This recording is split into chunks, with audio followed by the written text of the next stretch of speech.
Amravati express platform क्रमांक 5 पर आ चुकी है। May I have your attention please? 5, 6, 3, 4, 6 Thiruvananthapuram Lokmanya Tilak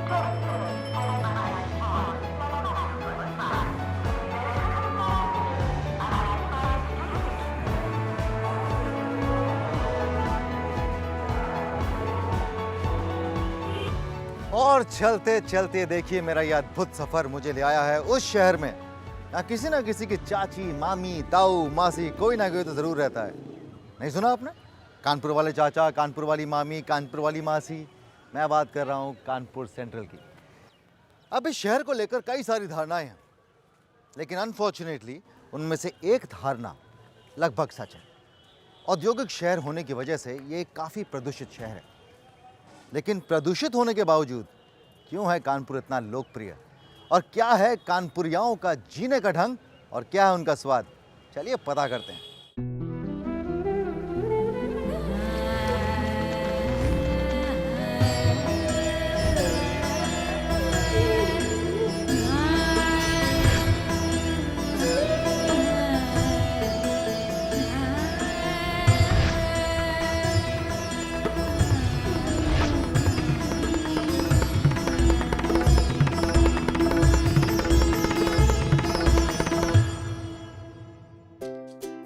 Kanpur में मैं लड्डू के स्वाद से जाऊंगा ठग। आउटस्टैंडिंग। जानूंगा एशिया का सबसे जहरीला नाला कैसे किया गया साफ। देखूंगा ब्रिटिश आर्किटेक्चर के शानदार चर्चेस। होंगे दर्शन बिठूर गंगा के, जहां माना जाता है मां सीता ने लव कुश को जन्म दिया। कन्नौज से कानपुर की दूरी लगभग 80 किलोमीटर है, यानी अप्रोक्सीमेटली 80 किलोमीटर। गंगा नदी के पश्चिमी घाट पर बसा शहर कानपुर, मैनचेस्टर ऑफ इंडिया या the leather city of the world के नाम से भी विख्यात। जीवन में ऐसी कम ही जगह देखने को मिलती हैं जिनके नाम के बारे में भी बहुत सारी कहानियां हों। कानपुर शहर का नाम 11 बार बदला गया है। किसी जमाने में अंग्रेजों के यहां बहुत से बैरक्स हुआ करते थे और सुना जाता है कि 7,000 से ज्यादा अंग्रेजी ऑफिसर्स यहां रहते थे। आप जब इस लेदर के शहर को देखने निकलेंगे, या यूं कहूं कि इस चमड़े के शहर को देखने निकलेंगे, तो बहुत सारे अंग्रेजी हुकूमत के निशान आपको यहां देखने को मिलेंगे। उनकी बात हम बाद में करेंगे। फिलहाल चलते हैं देखने इस इंडस्ट्रियल टाउन को।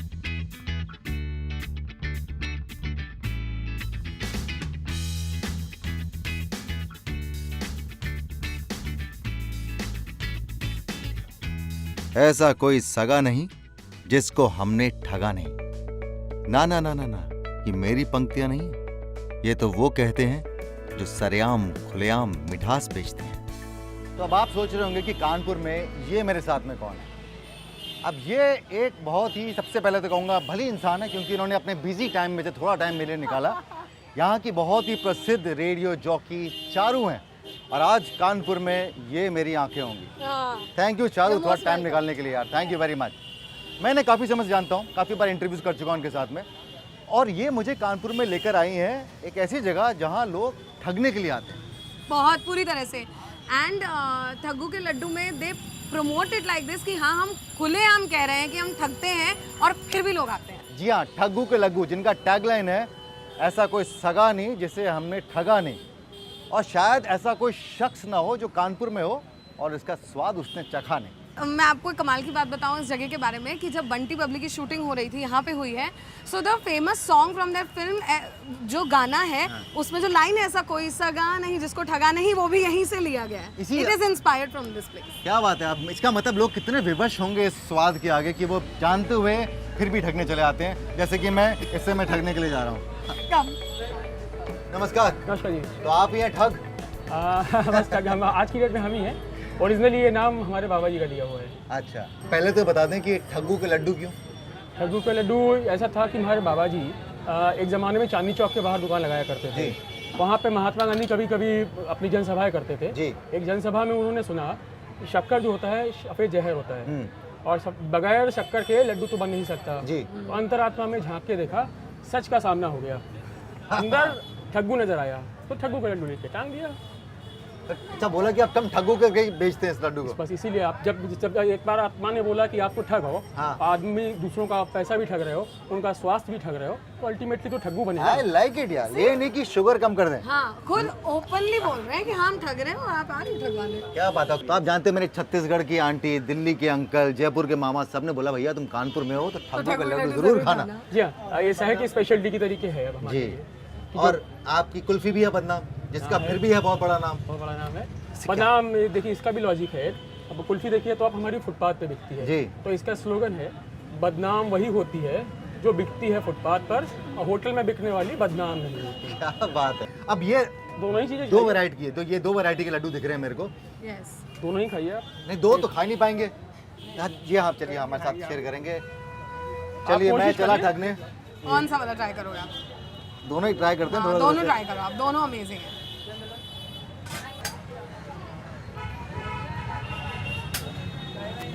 बहुत अमेजिंग है ना? Outstanding, this is like sir कमाल है, बहुत ही बढ़िया। चलिए बातों बातों में मैं भी ठग गया। 2 किलो लड्डू लेके जा रहा हूँ यहाँ से मैं। तो चलिए कुल्फी खाने चलते हैं। Sure sure sure. कमाल है ये शहर और कमाल के हैं लोग जो ठगे जाने पर भी खुश हैं। ठग्गू के लड्डू चखने के बाद अब मैं जा रहा हूँ टेस्ट करने बदनाम कुल्फी। लो कर लो बात। आइए, ये है बदनाम नमस्ते। कुल्फी। बदनाम कुल्फी। सही फिलॉसफी है इस शहर की। कहते हैं बदनाम हुए तो क्या हुआ, नाम तो हुआ। इसे चखाने के भी पैसे लेते हैं। ये बात फुल। कैसी है? अच्छा है मैं कानपुर में सिर्फ 1 दिन के लिए हूँ। हाँ, वरना बहुत दौड़ना अगर पड़ता। कुछ दिन हाँ तो बॉम्बे भाग के जाना पड़ता मेरे को। Mind blowing, very very nice. Sir ये बताइए कि एक दिन में कितने घंटे थकते हैं आप लोगों को? सुबह 7 बजे से चालू हो जाते हैं और रात में 11 बजे बंद करते हैं। 7 बजे चालू होते हैं, 11 बजे बंद करते हैं, और ये सातों के सातों दिन पूरे 12 पूरे महीने। साल चलता है। एक दिन बीच में दिवाली या होली के समय में ज़्यादा, जिस समय पे स्टाफ की दिक्कत हो या किसी वजह से और भी, तब केवल बंद होता है। बाकी 365 दिन चले। जी जी, और बहुत प्यार से, बहुत बिल्कुल स्वाद के साथ लोगों को ठगा जा रहा है और लोग बड़े खुश हैं। ऐसे बहुत कम ऐसी जगह होंगी या माहौल होंगे जहाँ पर लोग बड़े खुश हैं कि ठगे जाने पर भी। तो sir thank you very much. खैर, अब मैं चारू के साथ कानपुर के फूड टूर पर यानी खाने के दौरे पर किसी और कमाल की जगह पर जा रहा हूँ, और साथ ही चारू से बात करते हुए पता लगी कानपुर शहर से जुड़ी कुछ रोचक कहानियां। अच्छा ये बताओ कि तुम कानपुर से इतना प्यार क्यों करती हो? मैं कानपुर से इतना प्यार से करती हूँ कि number 1 I am born and brought up. Yes. दूसरी बात ये है कि मुझे ना कानपुर के बारे में ना बहुत सारी मज़ेदार कहानियाँ हैं। जैसे जैसे कि कानपुर में एक बहुत फेमस मंदिर है परमठ। परमड़। परमठ परमठ। परमठ में मंदिर है, वो पूरे एरिया का नाम ही परमठ है। उसका नाम अब परमठ हो गया है, लेकिन एक टाइम था कि उसका नाम परमठ क्यों पड़ा है लोगों को नहीं पता है। तो क्या होता था कि जब अंग्रेज़ यहाँ थे तो नदी के उस पार जाने के लिए लोगों को एक परमिट चाहिए होता था, और अंग्रेज चले गए, बट दैट परमिट छोड़ गए। Becomes Parmath. That permit Really? Became Parmath. या लोग बोलते हैं हम परमठ जी के मंदिर हाँ जा रहे हैं। हाँ राइट, परमठ में मंदिर जा रहे Very interesting. हैं। It's come because of that. जैसे कि यहाँ पे बहुत फेमस है परेड ग्राउंड, जहाँ की रामलीला सबसे ज़्यादा फेमस है। वहाँ सबसे बड़ा रावण जलता है। हाँ। परेड पे अंग्रेज़ों की परेड होती थी, इसलिए उसका नाम आज भी परेड है। लवली। या क्या बात। एंड यहाँ पे एक पुल है बहुत फेमस, मरे कंपनी पुल। वो एक्चुअली मरे नहीं है, हाँ। वो मुरे है। हाँ। क्योंकि वो पूरा जो पुल का एरिया है ना, उसके नीचे का जितना पोर्शन है वो कोई कर्नल मुरे के अंडर में आता था, सो इट्स कॉल्ड द मरे कंपनी पुल। ऐसे ऐसे हिस्ट्री बनती है किसी भी जगह की। मरे पुल, परमठ मंदिर। Yeah. लवली। आओ भैया, कहाँ है तुम्हारी वो दुकान? यहाँ तो लीजिए हम आ गए हैं कल्लू फोटो मक्खन भंडार। अब ये कल्लू फोटो क्या है? नमस्कार जी, बड़ा ही प्रख्यात है आपकी जगह, तो बड़ी बिल्कुल पॉपुलर है। इसीलिए तो मैं आपको खिलाना चाहता हूँ। थोड़ा पब्लिक टेस्ट कीजिए आप। जी हाँ स्पेशली बिल्कुल। आइटम ये बताएं बनता किससे? दूध और क्रीम है सर। दूध और क्रीम से। Yes. तो क्या खास बात है इसमें? इसमें उसकी ओस गिरती है, उसी ओस मतलब ओपन में रखते हैं ऊपर? ओपन में ढक के उसको हाँ। थाल में। अरे बाप रे, अरे बहुत वेरी लाइट स्वीट है, ये लाइट सिर्फ वजन में है। बिल्कुल light sir. See it's so light. Yummy. सिर्फ केवल सर्दियों में बनता है ये। और मुंह में जाके मालूम ही नहीं पड़ता कहाँ हो गया। जाता है, यस। ये कई दिनों के बाद तो मालूम पड़ेगा ना कहाँ गया था। है ना? चलो लास्ट बाइट। कमाल का भैया, बहुत ही बढ़िया। बिल्कुल सर। अभी बताओ उसके बाद हम कहाँ जा रहे हैं? इसके बाद हम जा रहे हैं एक और खाना खाने, पप्पू समोसे। देखिए, अगर एक्टर होने के बहुत से फायदे हैं तो बहुत से नुकसान भी हैं। अब इस भीड़ में से आप दौड़कर बाहर नहीं निकल सकते, लेकिन मेरे पास में इसका इलाज है। बांधिए अपने मुंह पर रुमाल और दिखा दीजिए अपना कमाल।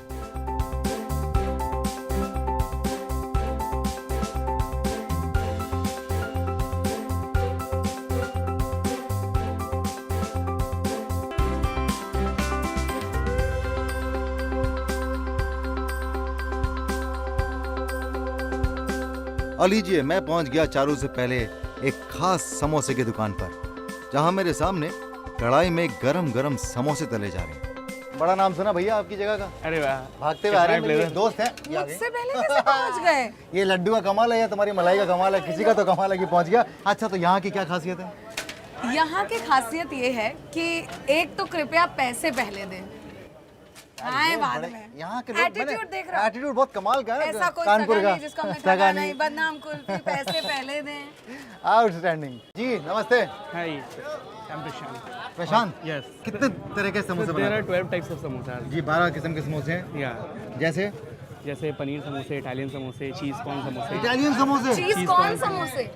चीज कौन समोसे, क्या बात है। नूडल समोसे, सोया चीज समोसे, वेज पफ समोसे, समोसे, लसानिया समोसे, वेरी गुड, सब कुछ है। फॉर समोसा कानपुरियाज आर क्रेजी फॉर। तो यहाँ कानपुरिया जो है बड़े पसंद करते हैं समोसों को, लेकिन अब समोसों को देखकर पहचान जाते हैं कि कौन सा वाला समोसा है। ये सब एक जैसे दिखते हैं। नहीं, वो आइडेंटिफाई करते हैं हम लोग थोड़ा कैसे? सा, कुछ नेचुरल फ्रूट कलर्स यूज करते हैं जिसकी वजह से हम लोग आइडेंटिफाई कर सकते हैं कि किस तरह का कौन सा तो समोसा है। सबसे ज्यादा कानपुरिया लोग जो है वो कौन सा समोसा खाते हैं यहाँ पे? सबसे ज्यादा right now cheese corn samosa खाते हैं कानपुरियाज। चीज कौन समोसा?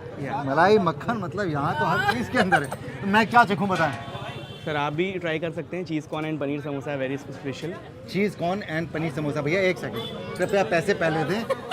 अरे अरे नहीं सर, आपने एक बार नहीं लिखा है, कृपया पैसे पहले दें, पैसे पहले दें, कृपया पैसे पहले दें। नो, मेरे को मेरे पैसे, कृपया पैसे पहले लें और आप समोसे दें। This is the green one is the cheese corn and the red one is the paneer. अच्छा, ऐसे मार्किंग होती है। also call them rainbow samosa इस वजह से। Yeah.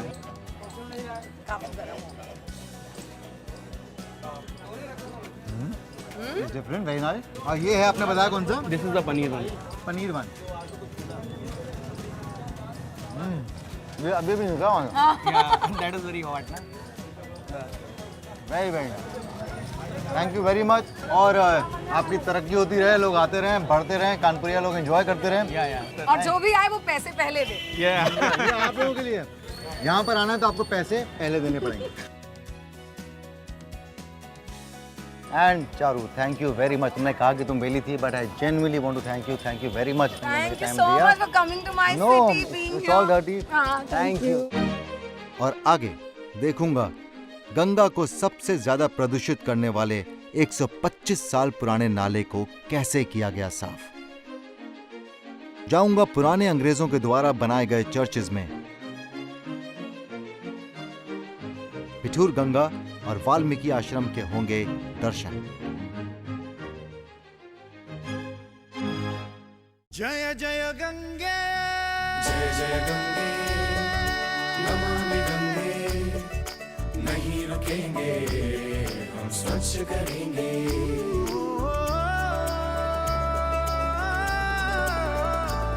तू युग युग से बहती आई, तूने ही हमको पाला है। तेरी उंगली पकड़ चलना सीखा, जीवन तूने ही संभाला है। तेरा कर्ज चुकाना है हमको, कर्तव्य निभाना है हमको। नमामि गंगे, हम स्वच्छ करेंगे, हम स्वच्छ करेंगे।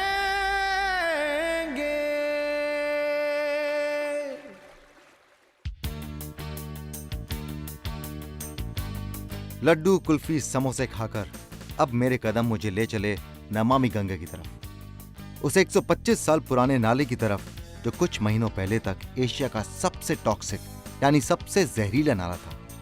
मगर अब जो काम यहाँ हुआ है वो एक इतिहास बना है।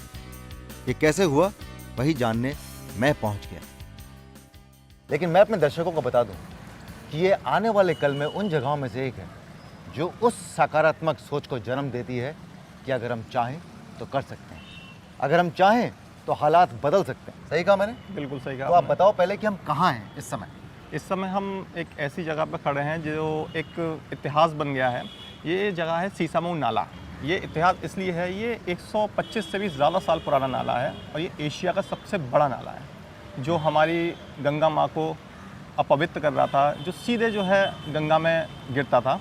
करीब 14 crore litre per day discharge, 140 mld 14 crore litre पर गंदा पानी, गंदा कचरा जो हमारा स्वीज वेस्ट होता है वो हर रोज गंगा में जा रहा था, डायरेक्ट गंगा में जा रहा था। ओके, हम लोगों ने प्रयास ये किया इसको अविरल और निर्मल बनाने के लिए। हम लोगों ने एज अ इंजीनियरिंग वे में प्लानिंग करी, इसको 2 पार्ट में डिवाइड किया।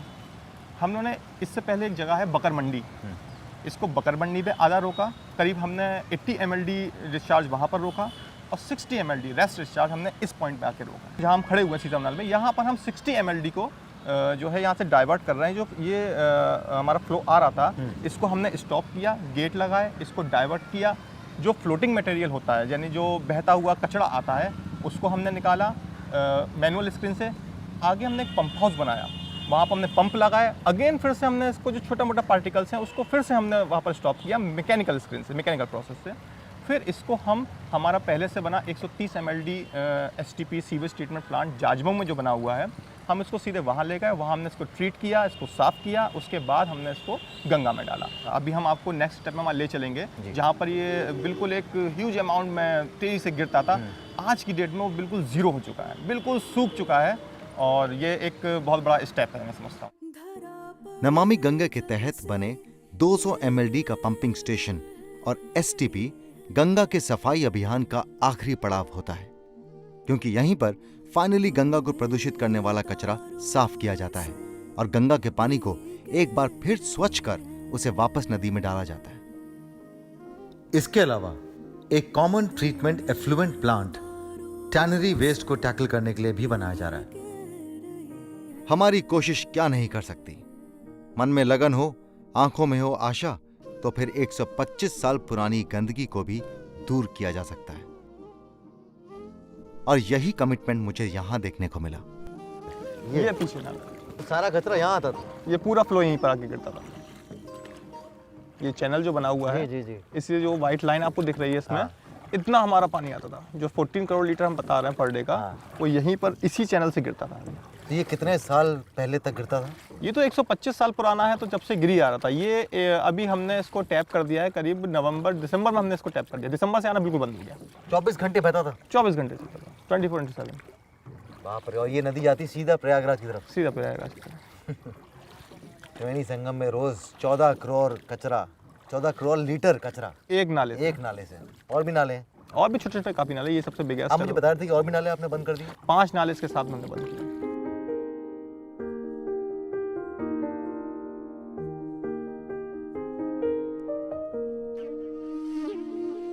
धरा पर जब से ये बह रही है। तो इस बार गंगा का पानी कानपुर से मैं उस जगह से ले रहा हूँ जहाँ पर ये सीसामुही नाला 14 करोड़ लीटर कचरा रोज डालता था।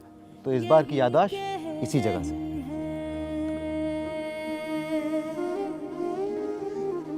दिल में उतारो इसे। जानते हैं, इस नाव के नाविक मुझे बता रहे थे कि अगर 1.5 महीने पहले मैं ये पानी इसी गंगा से लेता, इसी जगह से लेता, तो ये पानी बिल्कुल काला नजर आता। इतना प्रदूषण था इस पानी के अंदर। बहरहाल प्रथा पूरी करते हैं। आज के किस्से कल भी कहेगी, डुबकी में मुक्ति पिरोती रहेगी, तेरे लो में सदियों जलती रहेगी। लाल पत्थर के ये आसमां से सर उठाकर बातें करते ब्रिटिश आर्किटेक्चर के चर्चेस कानपुर को एक अलग आयाम प्रदान करते हैं। इन चर्चेस का आर्किटेक्चर, उनकी खूबसूरती, उनका ऑरा सब मुझे उनकी तरफ खींच कर ले गया। तो जैसा कि मुझसे कहा गया, मैं पहुंच गया हूं कानपुर कैंटोनमेंट में, यानी कानपुर छावनी में, चर्चेस को देखने के लिए, यहाँ के गिरजाघरों को देखने के लिए। और ये जो खूबसूरत चर्च मेरे पीछे है, इसे सेंट पैट्रिक चर्च कहते हैं। अब इस चर्च का इतिहास ये है कि 1860 में जब अंग्रेज़ों का राज्य था, तब उस राज्य में जो आयरिश कैथोलिक्स थे, ये चर्च उन्होंने बनाया था, क्योंकि वो लोग सेंट पैट्रिक्स के बहुत बड़े फॉलोअर्स थे। चलिए ना चलते।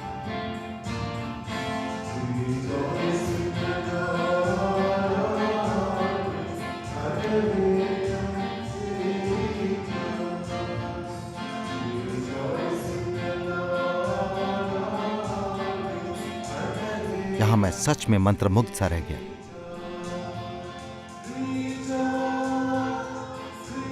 जिस भी चर्च में गया, वहां मिली मुझे ढेर सारी ब्लेसिंग्स। आप जब भी यहां आए तो थोड़ा वक्त इनके लिए जरूर निकालिएगा। 1876 में यानी 1876 में यहां पहली वुलन मिल इस्टेब्लिश की थी।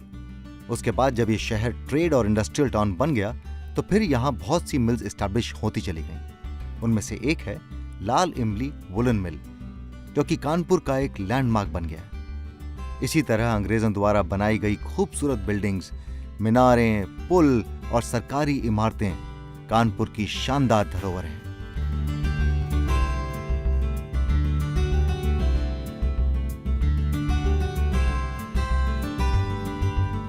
मैं इस समय जहां पर हूं, वो देखने में तो एक बहुत ही साधारण सी जगह है, पर यहां जो इतिहास रचा गया था, वो शायद कभी नहीं मिटेगा।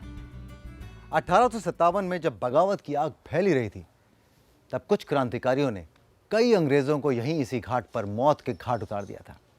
Many Britishers were massacred by the Indian freedom fighters during the mutiny of 1857 right at this घाट। अब मैसेकर का मतलब होता है कई लोगों को एक साथ मौत के घाट उतार देना, और यही वजह है कि तब से लेकर आज तक इस सती चौरा घाट को मैसेकर घाट के नाम से बुलाया जाता है। इंटरेस्टिंग।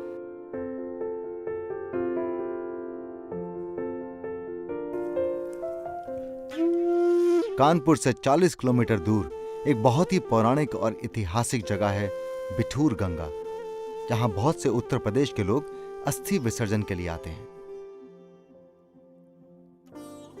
बचपन से ही हम सबने रामायण की कहानी सुनी है, और उसी कथा में यह प्रसंग भी आता है जब भगवान राम ने अपनी पत्नी माता सीता को त्याग दिया था और फिर वो महर्षि वाल्मीकि के आश्रम में रहने चली गईं। वही वाल्मीकि आश्रम यहीं बिठूर गंगा के किनारे बसा है।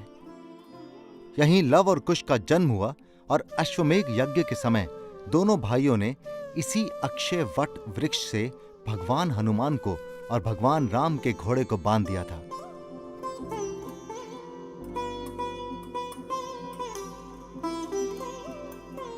पवित्र, शांत और दिव्य जगह है ये बिठूर गंगा।